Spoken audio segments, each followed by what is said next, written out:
Hirap talaga uminom pagka ganyan lang ang pulutan. Ano? Mapait.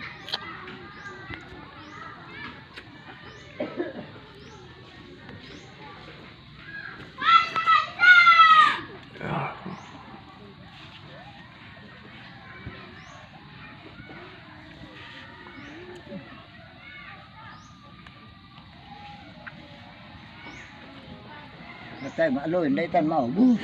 Ah, Hindi tayo maubos. banggi na dahil pa na ano. Manduklo mo na.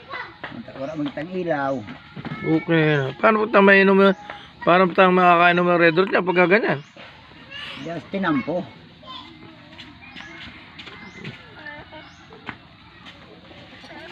Ay, may kuryente na.